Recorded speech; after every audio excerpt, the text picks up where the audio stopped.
জর্ডানের একটি মার্কিন সেনা ঘাঁটিতে ক্ষেপণাস্ত্র হামলা চালিয়ে আমেরিকার 3টি F-35 যুদ্ধবিমান পুরোপুরি ধ্বংস করে দিয়েছে ইরানের Islamic Revolutionary Guard Corps IRGC। বর্তমান বিশ্বের সবচেয়ে আধুনিক ও শক্তিশালী এই জঙ্গি বিমানের এক একটির মূল্য $100 মিলিয়ন বা 12,300 কোটি টাকার বেশি। দুর্ধর্ষ যুদ্ধবিমানগুলোর দাম এত বেশি হওয়ার অন্যতম কারণ রাডার ফাঁকি দিয়ে শত্রুর উপর বিধ্বংসী আঘাত হানার সক্ষমতা।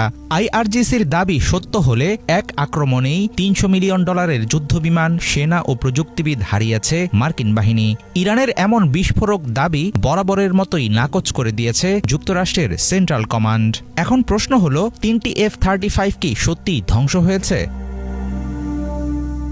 ইরানের কেশম দ্বীপে আমেরিকার সাম্প্রতিক বিমান হামলার বদলা নিতেই মার্কিন ঘাঁটিতে আঘাতের পদক্ষেপ নেয় তেহরান। জর্ডানে অবস্থিত মার্কিন বিমান ঘাঁটিতে চালানো হামলায় শক্তিশালী ক্ষেপণাস্ত্র ব্যবহারের দাবি করেছে IRGC। তবে F-35 যুদ্ধবিমান ধ্বংসের বিষয়টি স্বীকার করেনি ওয়াশিংটন। সরাসরি ইরানের দাবি নাকচ করে দিয়ে সেন্টকম জানিয়েছে, ইরানি হামলায় কোনো মার্কিন বিমান ধ্বংস বা ক্ষতিগ্রস্ত হয়নি। IRGCর ছোড়া সব ক্ষেপণাস্ত্র ও ড্রোন হয়তো প্রতিহত করা হয়েছে, নয়তো নির্ধারিত লক্ষ্যেই পৌঁছায়নি। তবে ইরান যদি 3টি F-35 ধ্বংস করে থাকে, তাহলে সেটি হবে আমেরিকার জন্য বিরাট বড় এক ধাক্কা।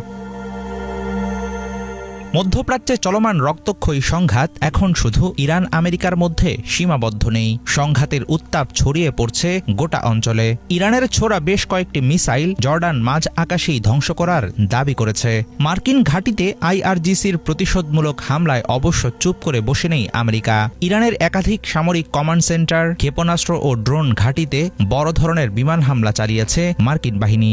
গত মার্চ মাসেও একটি F-35 বিধ্বস্ত হয়েছিল ইরানি হামলায়। তখন যুক্তরাষ্ট্র স্বীকার করেছিল ঘটনাটি। এবার তারা পুরোপুরি অস্বীকার করছে। তাহলে কি এবার নিজেদের বড় কোনো ক্ষতির কথাই লুকাচ্ছে ওয়াশিংটন?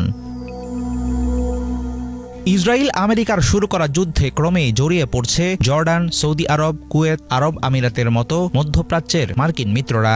ইসরায়েলি বাহিনী নিয়মিত লেবানন, সিরিয়া ও গাজায় আক্রমণ চালিয়ে যাচ্ছে। অন্যদিকে জ্বালানি সরবরাহের প্রধান নৌপথ হরমুজ প্রণালী প্রায় বন্ধ থাকার ফলে চাপের মুখে আছে পুরো বিশ্বের অর্থনীতি। এমন উত্তপ্ত পরিস্থিতি সামাল দিতে পাকিস্তান ও ওমানের মতো দেশগুলো মধ্যস্থতার চেষ্টা চালিয়ে যাচ্ছে। জাতিসংঘ সতর্ক করে জানিয়েছে, পাল্টাপাল্টি লড়াই বন্ধ না হলে পুরো মধ্যপ্রাচ্যই চলে যাবে নিয়ন্ত্রণের বাইরে।